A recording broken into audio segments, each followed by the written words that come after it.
नमस्कार दोस्तों, स्वागत है आपका मेरे यूट्यूब चैनल धमाका जी के पर। दोस्तों आज मैं आपको करवाने जा रही हूँ youth competition times RRB 2024 book के नए एडिशन में दिए गए प्रश्नों को।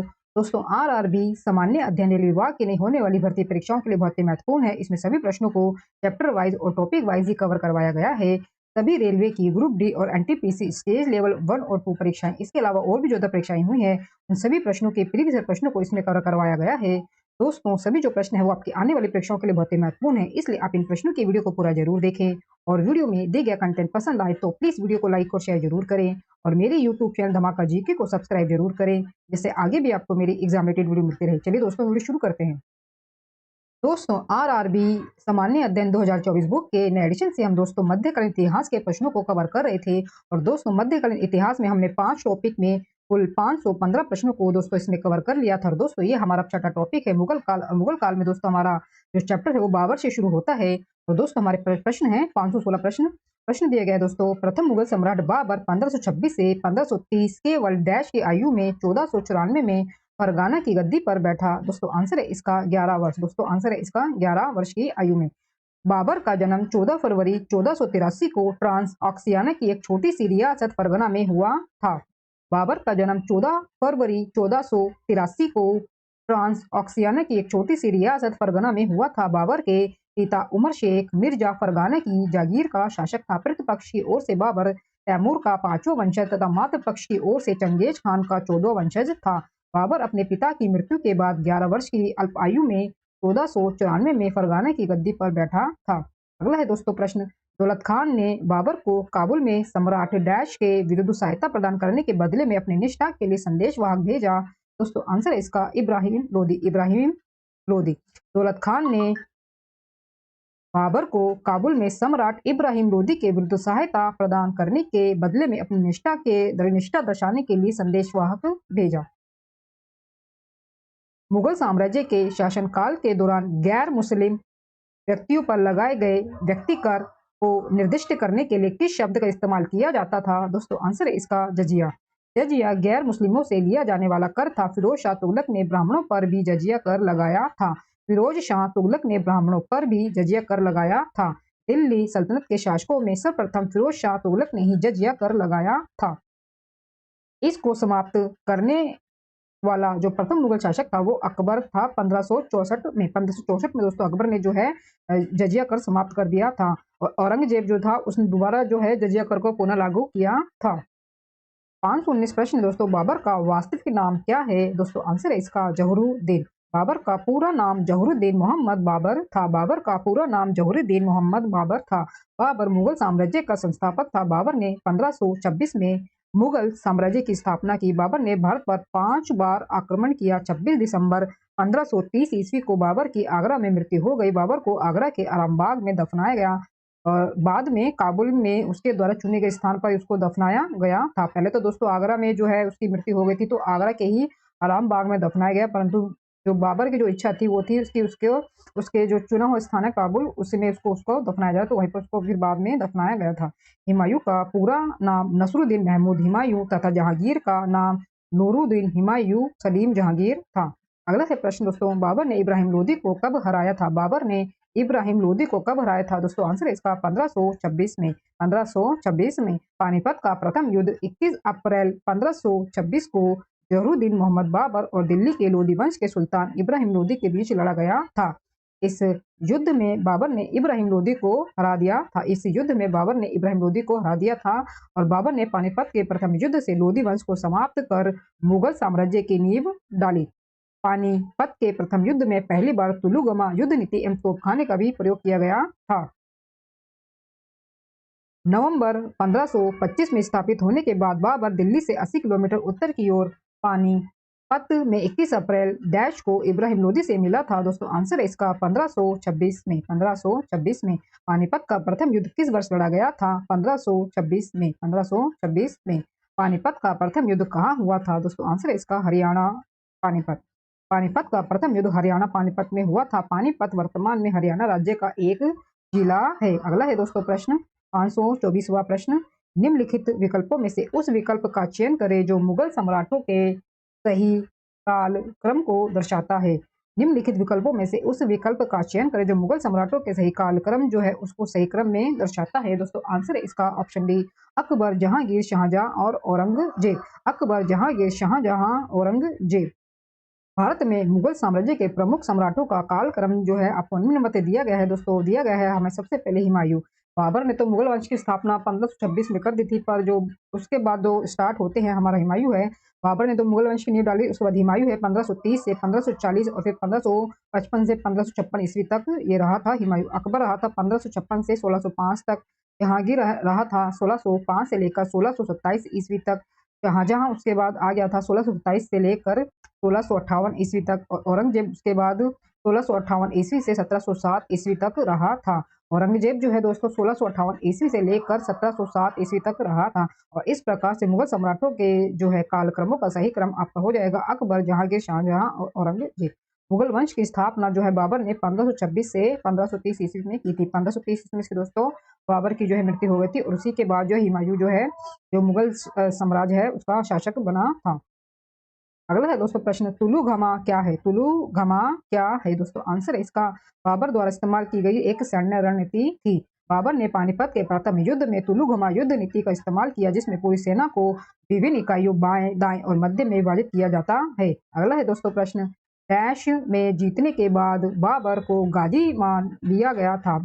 डैश में जीतने के बाद बाबर को जो है गाजी मान लिया गया था। दोस्तों आंसर है इसका खानवा के युद्ध में। खानवा के युद्ध में 17 मार्च 1527 को खानवा के युद्ध में बाबर ने मेवाड़ के राजा राणा सांगा को पराजित किया। इस युद्ध में राणा का साथ हसन खां मेवाती, महमूद लोदी, आलम खां लोदी तथा मैदनी राय ने दिया। अपने सैनिकों को उत्साह बढ़ाने के लिए बाबर ने राणा सांगा के विरुद्ध जिहाद का नारा दिया। खानवा के युद्ध को जीतने के बाद बाबर ने गाजी की उपाधि धारण की थी।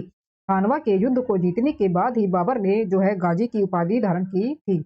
अगला है प्रश्न, खानवा का युद्ध डैश वर्ष में लड़ा गया था? 1527 में। 1527 में। मुगल साम्राज्य का संस्थापक कौन है दोस्तों? आंसर है इसका बाबर। आंसर दोस्तों इसका बाबर। मुगल साम्राज्य का जो संस्थापक था वो बाबर था।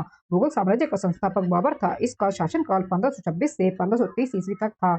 यह पृथ्वी वंश की ओर से तैमूर का पंचम वंशज तथा मातृवंश की ओर से चंगेज खां का 14वां वंशज था। इसे मुंबई या नामगभग शैली का जन्मदाता माना जाता है। अगला है प्रश्न, मुगल साम्राज्य की स्थापना किसके द्वारा की गई थी दोस्तों? आंसर है इसका बाबर। दोस्तों आंसर है इसका बाबर के द्वारा। खानवा का युद्ध डैश के बीच लड़ा गया था दोस्तों? आंसर है इसका बाबर और राणा सांगा के बीच 1527 में। 1527 में।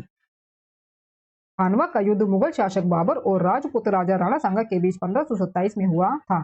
अगला है प्रश्न, बाबर ने भारत पर डैश में पहला आक्रमण किया था दोस्तों? आंसर है इसका 1519 में। 1519 में। बाबर का जो पहला आक्रमण हुआ था भारत के ऊपर वो हुआ था उसका 1519 में। बाबर ने भारत पर सन 1519 में पहला आक्रमण यूसुफ जाई जाति के विरुद्ध किया था। इस युद्ध में बाबर ने बाजोर और भैरा को अपने अधिकार में कर लिया। जहरुद्दीन मोहम्मद बाबर 14 फरवरी 1483 से 26 दिसंबर 1530 ईस्वी तक रहा था और जो बाबर के नाम से प्रसिद्ध हुआ। एक मुगल शासक था जिसका मूल निवास जो स्थान जो था वो मध्य एशिया था। अगला है प्रश्न, मुगल साम्राज्य की स्थापना 1526 में किसके द्वारा हुई थी? मुगल साम्राज्य की स्थापना 1526 में किसके द्वारा हुई थी? बाबर के द्वारा। बाबर ने पानीपत के प्रथम युद्ध 1526 में इब्राहिम लोदी को हराकर मुगल साम्राज्य की स्थापना की थी। बाबर अपने पिता की ओर से तैमूर का 5वां एवं माता की ओर से चंगेज खान का 14वां वंशज था। बाबर ने 1507 ईस्वी में बादशाह की उपाधि धारण की थी। बाबर ने 1507 ईस्वी में बादशाह की उपाधि धारण की। बाबर ने अपनी आत्मकथा जुज़्क़-ए-बाबरी तुर्की भाषा में लिखी थी। अगला है प्रश्न, घाघरा का युद्ध डैश वर्ष में लड़ा गया था दोस्तों? आंसर है इसका 1529 में। 1529 में। 1529 में। घाघरा का युद्ध 6 मई 1529 ईस्वी को मुगल बादशाह बाबर और अफगानों के मध्य लड़ा गया था। इस युद्ध में बाबर ने महमूद लोदी के नेतृत्व में लड़ रहे अफगानों को बुरी तरह पराजित किया। अगला है दोस्तों प्रश्न 534वां प्रश्न, निम्न में से किस वंश के शासकों को सुल्तान नहीं कहा जाता था दोस्तों? आंसर है इसका मुगल। मुगल वंश के शासकों को सुल्तान नहीं कहा जाता था। भारत के इतिहास में सुल्तान की उपाधि तुर्की शासकों द्वारा प्रारंभ की गई थी। सुल्तान की उपाधि धारण करने वाला प्रथम शासक महमूद गजनवी था। सुल्तान की उपाधि धारण करने वाला प्रथम जो शासक था वो महमूद गजनवी था।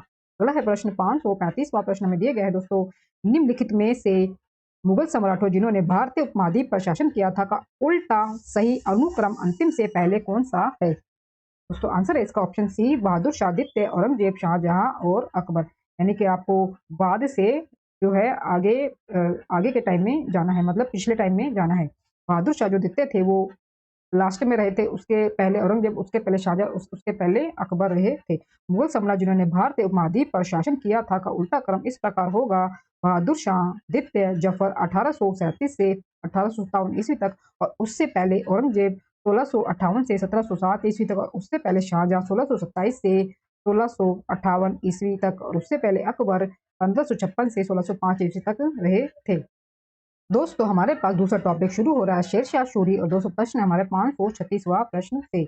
इनमें से किसने अपने साम्राज्य को संगठित एवं मजबूत बनाने के लिए सिंधु घाटी से लेकर बंगाल में स्थित सोनार घाटी तक शाही रॉयल सड़क का निर्माण कराया था, जिसका नाम ब्रिटिश काल के दौरान बदलकर जीटी रोड कर दिया गया था? दोस्तों आंसर है इसका शेरशाह सूरी ने। शेरशाह सूरी ने शेरशाह सूरी ने 1542 में बंगाल के सोनार गांव से सिंध प्रांत तक पक्की सड़क मार्ग का निर्माण करवाया था। इसे सड़क ए आजम या शेरशाह सूरी मार्ग के नाम से जाना जाता है। इसकी कुल लंबाई लगभग 2500 किलोमीटर है। British governor general Lord Auckland ने 19वीं शताब्दी में इसका नाम बदलकर जीटी रोड यानी कि ग्रैंड ट्रंक रोड कर दिया था।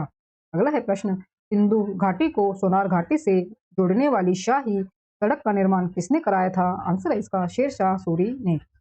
डैश ने ग्रैंड ट्रंक रोड का पुनर्निर्माण करवाया था।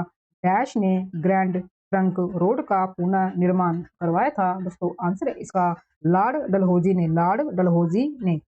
लॉर्ड डलहौजी ने ग्रैंड ट्रंक रोड का पुनर्निर्माण करवाया था। अगला है दोस्तों प्रश्न, शेरशाह सूरी का मकबरा डैश में स्थित है?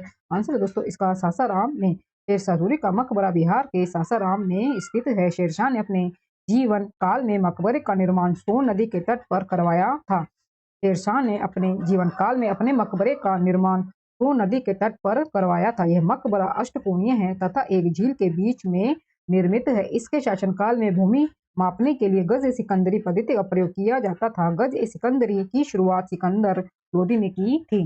गज ए सिकंदरी की शुरुआत सिकंदर लोदी ने की थी। दोस्तों हमें शासक दिए गए हैं और उनके मकबरे के जो स्थान है वो हमें दिए गए हैं। दोस्तों बाबर का जो मकबरा है वो काबुल में है। पहले से आगरा के रामबाग में दफनाया गया था, और बाद में उसकी इच्छा था उसे काबुल में दफनाया गया था। तो अभी जो है काबुल में ही इसका मकबरा है। हुमायूं है उसका दिल्ली में है। अकबर का सिकंदरा आगरा में है, आगरा के सिकंदरा में। जहांगीर का शहादरा लाहौर में, लाहौर के शाहदरा में है। और शाहजहां का आगरा में है, शाहजहां का दोस्तों है आगरा में। औरंगजेब का जो मकबरा है वो दोस्तों औरंगाबाद महाराष्ट्र में है, औरंगाबाद महाराष्ट्र में है। और सलीम चिश्ती का मकबरा फतेहपुर सीकरी में है। अगला है दोस्तों हमें प्रश्न दिया गया है 1540वां प्रश्न, सूरी राजवंश की स्थापना शेरशाह सूरी ने की थी, जिसने डैश तक शासन किया था? दोस्तों आंसर है इसका 1540 से लेकर 1545 तक। 1540 से लेकर 1545 तक। शेरशाह सूरी ने मुगल शासक हुमायूं को कन्नौज के युद्ध में 1540 ईस्वी में पराजित कर सूर राजवंश की नींव डाली। शेरशाह सूरी ने 1540 से 1545 ईस्वी तक शासन किया था। अगला है प्रश्न 541वां प्रश्न, डैश में शेर खान शेरशाह ने बंगाल पर आक्रमण कर गियासुद्दीन शाह को हराया था? दोस्तों आंसर है इसका 1538 में। 1538 में शेर खान ने बंगाल पर आक्रमण कर गियासुद्दीन महमूद शाह को हराया था। गियासुद्दीन बंगाल के हुसैन शाही वंश का अंतिम सुल्तान था। शेरशाह सूरी अथवा शेर खान का असली नाम क्या था? दोस्तों आंसर है इसका फरीद। शेरशाह सूरी 1540 से लेकर 1545 ईस्वी तक जो है शासक रहा था दोस्तों, और उसने जो है सूरवंश की स्थापना 1540 में की थी। शेरशाह के बचपन का नाम फरीद खान था। उसके पिता हसन खान जौनपुर में एक छोटे जमींदार थे। फरीद ने पिता की जागीर संभालते हुए काफी प्रशासनिक अनुभव प्राप्त किया। शेर खान की उपाधि बिहार के सूबेदार बहार खां लोहानी ने उसे शेर को एक मारने के उपरांत जो है प्रदान की थी। शेर को मारने के बाद ही उसका नाम जो है शेरशाह सूरी पड़ा था। अगला है प्रश्न, डैश ने कई विश्राम गृहों, मस्जिदों और सड़कों के नेटवर्क का निर्माण किया था, जिसमें दी ग्रैंड ट्रंक रोड को सबसे प्रसिद्ध माना जाता है? सम्राट शेरशाह सूरी ने। सम्राट शेरशाह सूरी ने सम्राट शेरशाह सूरी ने कई विश्राम गृहों, मस्जिदों और सड़कों के नेटवर्क का निर्माण किया था। ग्रैंड ट्रंक रोड यानी कि जीटी रोड का निर्माण शेरशाह सूरी ने करवाया था। इस सड़क का विस्तार अफगानिस्तान से लेकर कोलकाता पश्चिम बंगाल तक है। इस सड़क का विस्तार अफगानिस्तान से लेकर कोलकाता पश्चिम बंगाल तक है, जो पंजाब हरियाणा उत्तर प्रदेश तथा बिहार से होते हुए कोलकाता तक जाती है। अगला है दोस्तों प्रश्न, कन्नौज की लड़ाई में शेरशाह सूरी द्वारा हुमायूं को डैश में पराजित किया गया था। आंसर दोस्तों इसका 1540 में। 1540 में शेरशाह सूरी ने हुमायूं को जो है हरा दिया था और खुद जो है शासक बना था। कन्नौज का युद्ध मई 1540 ईस्वी में हुमायूं और शेरशाह के बीच लड़ा गया। कन्नौज के युद्ध को बिलग्राम का युद्ध भी कहा जाता है। इस युद्ध में शेरशाह शेर खान ने हुमायूं को पराजित किया। इस युद्ध के पश्चात शेरशाह सूरी ने हुमायूं को भारत से पलायन करने के लिए विवश कर दिया था। इस युद्ध के पश्चात शेरशाह सूरी ने हुमायूं को भारत से पलायन करने के लिए विवश कर दिया था। अगला है दोस्तों प्रश्न, शेरशाह द्वारा शुरू किए गए चांदी के सिक्कों को डैश के रूप में मुगलों ने भी जारी रखा था। दोस्तों आंसर है इसका रुपया। दोस्तों आंसर है इसका रुपया। आधुनिक भारतीय मुद्रा प्रणाली में चांदी का रुपया सर्वप्रथम शेरशाह ने चलाया था। 11.53 ग्राम यानी कि 180 ग्राम चांदी के सिक्के को शेरशाह ने 1 रुपए की कीमत दी। मुगलों ने भी चांदी के सिक्के को रुपए के रूप में जारी रखा। शेरशाह सूरी ने 1540 से 1545 ईस्वी तक शासन किया था। दोस्तों आगे हमारे पास शुरू हो रहा है तीसरा टॉपिक अकबर। और दोस्तों अकबर में हमारा प्रश्न है 546वां प्रश्न, पानीपत की दूसरी लड़ाई में बैरम खान ने डैश को हराया था। दोस्तों आंसर है इसका ऑप्शन डी, हेमू को। पानीपत की दूसरी लड़ाई 5 नवंबर 1556 को उत्तर भारत के हिंदू सेनापति हेमचंद्र विक्रमादित्य यानी कि लोकप्रिय नाम था हेमू और अकबर की सेना के बीच पानीपत के मैदान में लड़ी गई थी।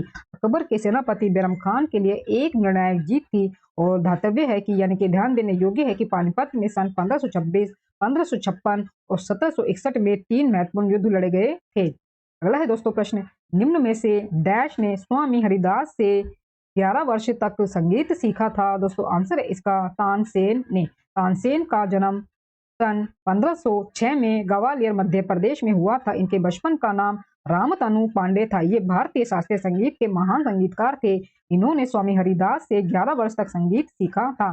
प्रारंभ में ये रीवा राज्य के राजा रामचंद्र के दरबारी कवि थे, परंतु इनके कौशल के कारण मुगल सम्राट अकबर ने इन्हें अपने नवरत्नों में स्थान देकर सम्मानित किया था। अगला है प्रश्न, निम्नलिखित में से कौन सा शहर मुगल साम्राज्य द्वारा नियोजित पहला शहर था। दोस्तों आंसर है इसका फतेहपुर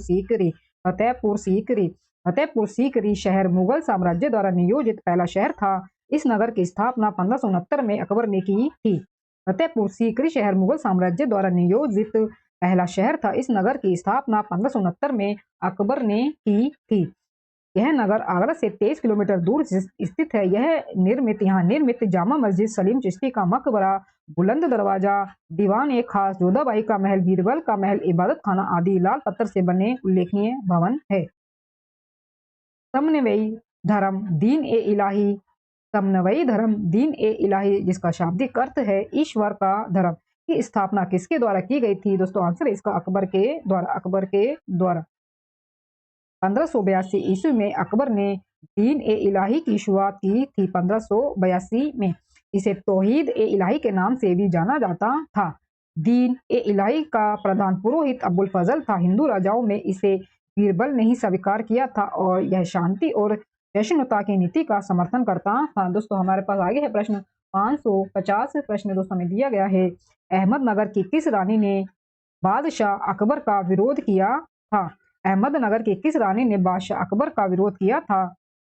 दोस्तों आंसर है इसका चांद बीबी जिन्हें चांद खातून या चांद सुल्ताना के नाम से भी जाना जाता है, एक भारतीय मुस्लिम महिला योद्धा थी। ये बीजापुर और अहमदनगर की शासनिका थी। चांद बीबी को सबसे ज्यादा सम्राट अकबर की मुगल सेना से अहमदनगर की रक्षा के लिए जाना जाता है। अगला है दोस्तों प्रश्न, महत्वपूर्ण विदेश यात्रियों और उस शासक या राजवंश जिसके शासनकाल के दौरान वे भारत आए थे का निम्न में से कौन सा युगम सुमेलित नहीं है। दोस्तों जो सुमेलित नहीं है वो हमें बताना है। ऑप्शन है सी, जॉन जुड़न शाहजहां के काल में। रॉल्फ फिंच इंग्लैंड का व्यापारी था। ये मुगल बादशाह अकबर के शासनकाल में 1583 से 1591 के बीच में भारत आया था। रॉल्फ फिंच इंग्लैंड का व्यापारी था जो मुगल बादशाह अकबर के शासनकाल में 1583 से 1591 में भारत आया था और 1443 ईस्वी में फारसी यात्री अब्दुल रज़्ज़ाक संगम वंश के शासक देवराय द्वितीय के शासनकाल में भारत आया था। मार्को पोलो इटली का यात्री था जो 1292 ईस्वी में कोरोमंडल तट पर आया। उस समय वहां जो है वो पांड्य वंश का शासन था। अगला है दोस्तों प्रश्न, निम्नलिखित में से कौन सा विकल्प मुगल शासक उसके शासनकाल के दौरान भारत आने वाला विदेशी यात्री के आधार पर सही तौर पर सुमेलित है? हमें इसमें जो सही है वो हमें बताना है दोस्तों। आंसर इसमें ऑप्शन सी औरंगजेब मनुची। औरंगजेब मनुची, औरंगजेब मनुची। हमें विदेशी यात्री दिए गए हैं और उसके जो शासक हैं जिनके काल में वो आए थे वो हमें दिए गए हैं। तो जो सर थॉमस रो व कैप्टन हॉकिंस जो ब्रिटिश थे आए थे जहांगीर के शासन काल में। सर थॉमस स्टेफेंस अकबर के शासन काल में। निकोलो मनुची इटली के थे और दोस्तों ये आए थे शाहजहां और औरंगजेब दोनों के शासन काल में। पीटर मुंडी ब्रिटिश थे और ये आए थे शाहजहां के शासन काल में। तख्त एक बरी नामक मंच जहां पर अकबर का सम्राट के रूप में राज्याभिषेक किया गया था किस राज्य में स्थित है? दोस्तों आंसर है इसका पंजाब। दोस्तों आंसर है इसका पंजाब। तख्त एकबरी नामक मंच पर 14 फरवरी 1556 को पंजाब के कलानौर स्थान पर अकबर का राज्याभिषेक हुआ था। पंजाब के कलानौर नामक स्थान पर अकबर का राज्याभिषेक हुआ था 14 फरवरी 1556 को। और अकबर के बचपन का नाम जलाल था। अकबर के बचपन का नाम जलाल था। अकबर के बचपन का नाम जलाल था। वह जलालुद्दीन मोहम्मद अकबर की उपाधि से राज सिंहासन पर बैठा था। दोस्तों अगला है प्रश्न, डैश बैरम खान का बेटा था जिसने अकबर के दरबार में महत्वपूर्ण भूमिका निभाई थी? दोस्तों आंसर है इसका अब्दुल रहीम खान ए खाना। अब्दुल रहीम खान ए खाना। अब्दुल रहीम खान ए खाना जो दोस्तों वो थे बैरम खान का जो है ये बेटे थे जो कि अकबर के संरक्षक थे ये बैरम खान। इन्हीं के बेटे थे अब्दुल रहीम खान ए खाना। बैरम खान का पुत्र अब्दुल रहीम खान एक खाना था जो अकबर के दरबार में नवरत्नों में से एक था। गुजरात के युद्ध में शौर्य प्रदर्शन के कारण अकबर ने इन्हें खान खाना की उपाधि दी थी। रहीम अरबी, तुर्की, फारसी, संस्कृत और हिंदी के ज्ञाता थे।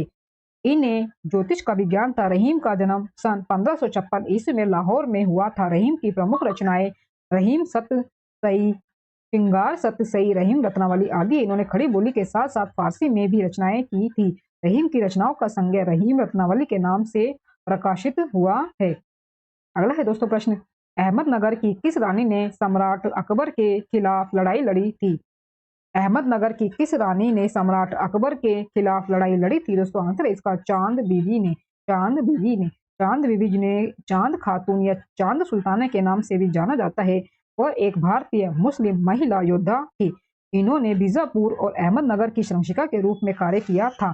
चांद बीवी को सबसे ज्यादा सम्राट अकबर की मुगल सेना से अहमदनगर की रक्षा के लिए जाना जाता है। दोस्तों वीडियो में दिया गया कंटेंट पसंद आ रहा हो तो प्लीज वीडियो को लाइक और शेयर जरूर करें और मेरे यूट्यूब चैनल धमाका जीके को सब्सक्राइब जरूर करें जिससे आगे भी आपको मेरी एग्जाम रिलेटेड वीडियो मिलते रहे। हम आगे बढ़ते दोस्तों प्रश्न हमारे पास 556वां प्रश्न, इनमें से किसे खान ए खाना की उपाधि से सम्मानित किया गया था? दोस्तों आंसर इसका बैरम खान को। बैरम खान को। बैरम खान को खान ए खाना की उपाधि से सम्मानित किया गया था। ये बाल्यावस्था में अकबर के संरक्षक थे। 1561 ईस्वी में इन्हें हटाकर हज के लिए भेज दिया गया था जहां रास्ते में पाटन नामक स्थान पर मुबारक खान ने इनकी हत्या कर दी थी। रहीम इनके पुत्र थे जिन्हें अकबर ने खान ए खाना की उपाधि से विभूषित किया था। अगला है प्रश्न दोस्तों, अकबर जो है कब सम्राट बना था? दोस्तों आंसर है इसका 1556 ईस्वी में। अकबर का राज्याभिषेक 14 फरवरी 1556 ईस्वी को हुआ था और वह 1556 से लेकर 1605 ईस्वी तक मुगल सम्राट रहा। वह 13 वर्ष की आयु में सम्राट बना। इसका प्रधानमंत्री बैरम खान था जो इसका संरक्षक भी था। अकबर के बारे में जानने का सबसे महत्वपूर्ण स्रोत अकबरनामा है जिसके रचनाकार अब्बुल फजल है। अकबरनामा जो दोस्तों लिखा है वो अब्बुल फजल ने लिखा है अकबर के पूरे जीवन पर। अगला है दोस्तों प्रश्न हमारे पास 1558वां प्रश्न, हल्दी घाटी का युद्ध कब लड़ा गया था? दोस्तों आंसर है इसका 1576 ईस्वी में। हल्दी घाटी का युद्ध 18 जून 1576 को मेवाड़ के राजपूत शासक महाराणा प्रताप और मुगल बादशाह अकबर के बीच लड़ा गया था। इस युद्ध में महाराणा प्रताप पराजित हुए थे। अगला है प्रश्न, इनमें से कौन सम्राट अकबर के शासन में राजस्व मंत्री थे? दोस्तों आंसर है इसका टोडरमल। टोडरमल।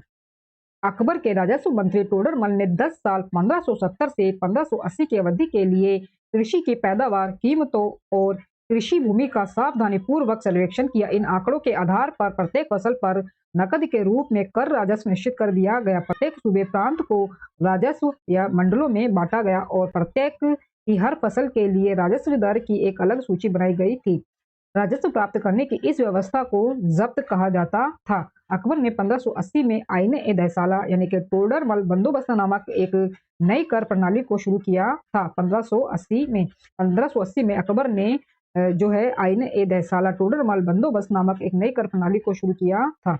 अगला है प्रश्न 560 प्रश्न, अकबर के शासनकाल में डैश मुगल साम्राज्य के वित्त मंत्री थे। दोस्तों आंसर है इसका राजा टोडरमल। अकबर के शासनकाल में राजा टोडरमल को मुगल साम्राज्य के वित्त मंत्रालय का कार्यभार सौंपा गया था। अकबर के विचार सुलह-ए-कुल का आशय क्या था? आंसर है दोस्तों इसका ऑप्शन बी सार्वभौमिक शांति। अकबर के विचार सुलह-ए-कुल का आशय सार्वभौमिक शांति था। सूफी संत ख्वाजा मोइनुद्दीन चिश्ती ने सुलह-ए-कुल का सिद्धांत दिया था। सूफी संत ख्वाजा मोइनुद्दीन चिश्ती ने सुलह-ए-कुल का सिद्धांत दिया जिसे अकबर ने प्रतिपादित किया। इसमें यूं तो सभी धर्मों और मतों को अभिव्यक्ति की स्वतंत्रता थी, किंतु उसकी एक शर्त भी थी कि वे राज्य सत्ता को क्षति नहीं पहुंचाएंगे अथवा आपस में नहीं लड़ेंगे। फतेहपुर सीकरी के स्थापत्य में अकबर के सुलह-ए-कुल की नीति का बिंब हिंदू मुस्लिम स्थापत्य के सामंजस्य के रूप में देखा जा सकता है। अगला है दोस्तों प्रश्न, अकबर द्वारा किस वर्ष इबादत खाना यानी कि पूजा घर जो है उसका निर्माण कराया गया था? दोस्तों आंसर है इसका 1575 में। अकबर ने दर्शनिक एवं धर्मशास्त्रीय प्रश्नों पर वाद विवाद हेतु फतेहपुर सीकरी में 1575 में इबादत खाना का निर्माण कराया। इसमें बादशाह की अध्यक्षता में सैयद शेख व उलेमा धार्मिक विषयों पर चर्चा किया करते थे। 1578 ईस्वी में अकबर ने सभी धर्मों के लिए इबादत खाना का द्वार खोल दिया था। अगला है दोस्तों प्रश्न, पानीपत का दूसरा युद्ध अकबर और हेमू के बीच किस वर्ष में हुआ था? दोस्तों आंसर है इसका 1556 में। 1556 में पानीपत का द्वितीय युद्ध 5 नवंबर 1556 को हिंदू सम्राट हेमचंद्र विक्रमादित्य हेमू और मुगल सम्राट बादशाह अकबर के मध्य पानीपत के मैदान में लड़ा गया था। इस युद्ध में जो है अकबर विजयी हुआ।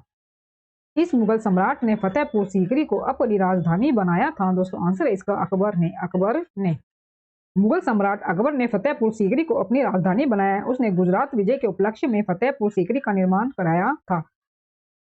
बीरबल किस मुगल सम्राट के दरबार के सदस्य थे? दोस्तों आंसर है इसका अकबर। बीरबल अकबर के नवरत्नों में से प्रमुख था। बीरबल जो है वो अकबर के नवरत्नों में से प्रमुख था। यह मुगल दरबार का प्रमुख वजीर आजम था, जिसका जन्म जो है एक ब्राह्मण परिवार में हुआ था। इसका जो जन्म है वो एक ब्राह्मण परिवार में हुआ था तथा इनके बचपन का नाम महेश दास था। बीरबल के बचपन का नाम महेश दास था। बीरबल एकमात्र हिंदू था जिसने दीन-ए-इलाही धर्म को अपनाया था। अगला है दोस्तों प्रश्न, सेना को मजबूत करने के लिए डैश ने मनसबदारी प्रथा शुरू की थी? दोस्तों आंसर है इसका अकबर ने। मनसबदारी व्यवस्था का प्रारंभ अकबर ने अपने शासनकाल के वर्ष 1574 से 75 ईस्वी में किया था। मनसब का अर्थ पद अथवा श्रेणी है। सम्राट अकबर सेना के महत्व को भली भांति जानता था। उसे पता था कि एक शक्तिशाली और स्थायी सेना के अभाव में ना तो शांति स्थापित की जा सकती है और न ही साम्राज्य की रक्षा और विस्तार किया जा सकता है। इसलिए अकबर ने पूर्व प्रचलित जागीरदारी प्रथा के स्थान पर मनसबदारी प्रथा को अपनाया। इस व्यवस्था की उत्पत्ति मंगोल विजेता व आक्रमणकारी चंगेज खां के काल में हुई थी। अकबर डैश वर्ष की आयु में पंजाब का शासक बना था? दोस्तों आंसर है इसका 13 वर्ष की आयु में। जलालुद्दीन मोहम्मद अकबर मुगल वंश का तीसरा शासक था। अकबर का जन्म 15 अक्टूबर 1542 को अमरकोट के राणा वीरसाल के महल में हुआ था। 14 फरवरी 1556 ईस्वी को गुरदासपुर के कलानौर नामक स्थान पर बैरम खान ने अकबर का राज्याभिषेक किया। उस समय उसकी आयु 13 वर्ष 4 माह थी। उस समय जो है उसकी आयु 13 वर्ष 4 माह थी जब उसका जो है कलानौर में जो है बैरम खान ने अकबर का राज्याभिषेक किया था। अगला है दोस्तों प्रश्न, मुगल शासक अकबर का जन्म डैश में हुआ था? दोस्तों आंसर है इसका अमरकोट में। 27 अक्टूबर 1605 को फतेहपुर सीकरी में डैश की मृत्यु हुई थी, जिन्हें आगरा के सिकंदरा में दफनाया गया था। दोस्तों आंसर है इसका सम्राट अकबर की मृत्यु हुई थी 27 अक्टूबर 1605 को। अकबर की मृत्यु 27 अक्टूबर 1605 को फतेहपुर सीकरी में हुई थी तथा उसे आगरा के ही समीप सिकंदरा में दफनाया गया था। दोस्तों 570वां प्रश्न हमें दिया गया है, डैश राज्य को अधिकृत राज्य के रूप में जाना जाता था क्योंकि यहाँ मुगल साम्राज्य पर विजय प्राप्त की गई थी। डैश राज्य को अधिकृत राज्य के रूप में जाना जाता था क्योंकि यहाँ मुगल साम्राज्य पर विजय प्राप्त की गई थी। अवध, बंगाल, हैदराबाद। अवध, बंगाल, हैदराबाद।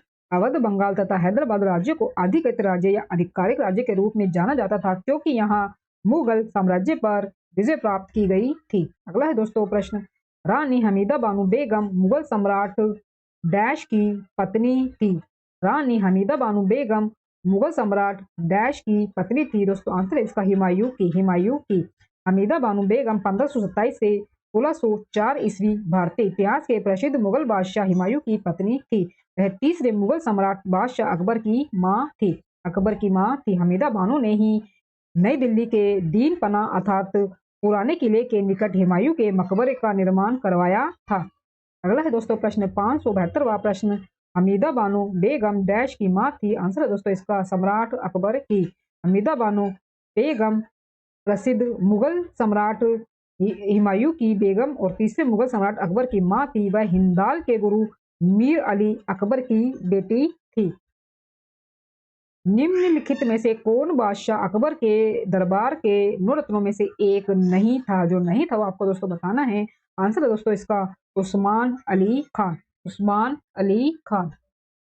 अकबर के दरबार में रहने वाले 9 गुणवान दरबारियों को नवरत्न के नाम से जाना जाता था। ये दरबारी थे अब्बुल फजल फैजी, तानसेन, राजा बीरबल, राजा टोडरमल, राजा मान सिंह, अब्दुल रहीम खान ए खाना फकीर और ज़ुहीदीन व मुल्ला दो प्याजा। जबकि उस्मान अली खान हैदराबाद रियासत के अंतिम निज़ाम थे। जबकि उस्मान अली खान हैदराबाद जो रियासत है उसके अंतिम निज़ाम थे। अगला है दोस्तों प्रश्न 574वां प्रश्न, डैश भारत के तीसरे मुगल सम्राट थे। दोस्तों आंसर है इसका अकबर। मुगल वंश की नींव बाबर ने रखी थी। मुगलों की राजकीय भाषा जो थी वो फारसी थी। जलालुद्दीन मोहम्मद अकबर मुगल वंश का तीसरा शासक था। अकबर की प्रशासनिक सीट थी। अकबर की प्रशासनिक सीट थी दोस्तों आंसर है इसका दिल्ली। अकबर की प्रशासनिक व्यवस्था का संचालन दिल्ली से होता था। सन 1560 में अकबर ने स्वयं सत्ता संभाली और अपने शासनकाल में तांबे, चांदी और सोने की मुद्राएं प्रचलित की। अकबर की प्रशासनिक व्यवस्था को मुगल प्रशासनिक व्यवस्था के नाम से जाना जाता है। अकबर की प्रशासनिक व्यवस्था को मुगल प्रशासनिक व्यवस्था के नाम से जाना जाता है। दोस्तों आगे हमारे पास टॉपिक जहांगीर। दोस्तों जहांगीर से हमारे प्रश्न शुरू हो रहे हैं 576वें प्रश्न से। 576वें प्रश्न से, भारत के इनमें से किस मुगल शासक ने अंग्रेजों को सूरत में अपना पहला कारखाना स्थापित करने की अनुमति दी थी? दोस्तों आंसर है इसका ऑप्शन डी, जहांगीर ने। जहांगीर ने 1608 ईस्वी में इंग्लैंड के राजा जेम्स प्रथम के दूत के रूप में कैप्टन हॉकिंस सूरत पहुंचा था, जहां से वह मुगल सम्राट जहांगीर से मिलने आगरा गया और 6 फरवरी 1613 ईस्वी को जारी शाही फरमान जहांगीर की ओर से द्वारा अंग्रेजों को सूरत में व्यापारिक कोठी स्थापित करने की अनुमति प्राप्त हो गई, जिसके फलस्वरूप 1613 में अंग्रेजों ने सूरत में अपना पहला कारखाना जो है स्थापित किया था। अगला है दोस्तों प्रश्न, मुगल सम्राट जहांगीर डैश का पुत्र था। मुगल सम्राट जहांगीर डैश का पुत्र था। दोस्तों आंसर है इसका अकबर का। मुगल सम्राट जहांगीर अकबर का पुत्र था। मुगल सम्राट साम्राज्य तुर्कों की चगताई नामक शाखा से जुड़ी हुई है, जिसकी स्थापना 1526 में जहरुद्दीन मोहम्मद बाबर ने की थी। मुगल सम्राट जहांगीर अकबर का पुत्र था। मुगल साम्राज्य तुर्कों की चगताई नामक शाखा से जुड़ी है, जिसकी स्थापना 1526 में जहरुद्दीन मोहम्मद बाबर ने की थी। अगला है दोस्तों प्रश्न 578वां प्रश्न हमें दिया गया है, जहांगीर भारत का डैश मुगल बादशाह था। दोस्तों आंसर है इसका चौथा। दोस्तों आंसर है इसका चौथा। जहांगीर भारत का चौथा मुगल बादशाह था। इसके बचपन का नाम सलीम था। इसके बचपन का नाम सलीम था। अकबर का उत्तराधिकारी सलीम हुआ, जो 1605 ईस्वी को नूरुद्दीन मोहम्मद जहांगीर बादशाह गाजी की उपाधि धारण कर गद्दी पर बैठा था। दोस्तों आगे हमारे पास शाहजहां से संबंधित प्रश्न हमारा 5वां है। दोस्तों मुगल साम्राज्य में टॉपिक, शाहजहां की बेटी जहां आरा ने शाहजहानाबाद दिल्ली में स्थापित नई राजधानी की कई वास्तुशिल्प परियोजनाओं में भाग लिया था। दोस्तों आंसर है इसका ऑप्शन डी, जहां आरा। जहां आरा। जहां आरा शाहजहां की बेटी ने शाहजहानाबाद दिल्ली में स्थापित नई राजधानी की कई वास्तुशिल्प परियोजना में भाग लिया था। इनमें से आंगन व बाग के साथ एक 2 मंजिली सराय थी। शाहजहानाबाद के हृदय स्थल चांदनी चौक की रूपरेखा जहां आरा द्वारा जो है बनाई गई थी। जहां आरा रोशन आरा बहनें थी। जहां आरा रोशन आरा बहनें थी। रोशन आरा ने उत्तराधिकारी युद्ध में औरंगजेब का साथ दिया था। गुलबदन बेगम बाबर की पुत्री थी। गुलबदन बेगम बाबर की पुत्री थी जिसने हुमायूंनामा की रचना की थी। नेक्स्ट क्वेश्चन दोस्तों 1580वां प्रश्न, किस मुगल शासक ने ताजमहल बनवाया है? दोस्तों आंसर है इसका शाहजहां ने। ताजमहल भारत के आगरा शहर में स्थित एक विश्व प्रसिद्ध मकबरा है। इसका निर्माण मुगल सम्राट शाहजहां 1627 से 1658 ईस्वी में अपनी पत्नी मुमताज महल की याद में करवाया था। ताजमहल का निर्माण स्थापत्य कलाकार उस्ताद अहमद लाहौरी था। ताजमहल का निर्माण करने वाला स्थापत्य जो कलाकार था वो उस्ताद अहमद लाहौरी था। शाहजहां के शासन काल में मस्जिद निर्माण कला अपने शिखर पर थी। दोस्तों आगे हमारे पास औरंगजेब से संबंधित प्रश्न, छठा टॉपिक है हमारा औरंगजेब। 1581वां प्रश्न है, औरंगजेब के संबंध में निम्नलिखित में से कौन सा जो कथन है गलत है? आपको दोस्तों गलत कथन बताना है औरंगजेब के संबंध में। दिए गए हैं ऑप्शन, उसे आलमगीर के नाम से भी जाना जाता था। दूसरा ऑप्शन है, सत्ता के लिए अपने संघर्ष में औरंगजेब ने अपने भाई दारा को लड़ाई में निर्णायक रूप से हराया और अपने पिता को आगरा में अपने ही महल में नजरबंद कर दिया। तीसरा दोस्तों ऑप्शन है, वह शाहजहां और मुमताज महल का दूसरा पुत्र था। या फिर ऑप्शन डी, 18वीं शताब्दी के मध्य में औरंगजेब की मृत्यु के बाद मुगल साम्राज्य का पतन होता चला गया। ऑप्शन दोस्तों सी जो है वो हमारा इसमें जो है आंसर हो जाएगा, ये हमारा हो जाएगा गलत कथन। गलत कथन दोस्तों ये दिया हुआ है ऑप्शन 3 सी, शाहजहां और मुमताज महल का वो दूसरा पुत्र था। शाहजहां के 4 पुत्र और 3 पुत्रियां थी। शाहजहां के 4 पुत्र और 3 पुत्रियां थी। इसमें पहला दारा शिकोह, दूसरा शाह शुजा, तीसरा औरंगजेब तथा चौथा मुराद बख्श था। चौथा जो था वो मुराद बख्श था। 4 पुत्र थे दोस्तों शाहजहां के। इसमें पहला था दारा शिकोह, दूसरा शाह शुजा, तीसरा औरंगजेब, चौथा मुराद बख्श। उत्तराधिकारी के संघर्ष में औरंगजेब विजयी हुआ। औरंगजेब मुगल वंश का छठा शासक तथा अकबर के बाद सर्वाधिक समय तक शासन करने वाला मुगल शासक था। उसने 1658 से 1707 ईस्वी तक शासन किया था। उसने बादशाही मस्जिद लाहौर, बीबी का मकबरा औरंगाबाद तथा लाल किले में मोती मस्जिद का निर्माण करवाया था।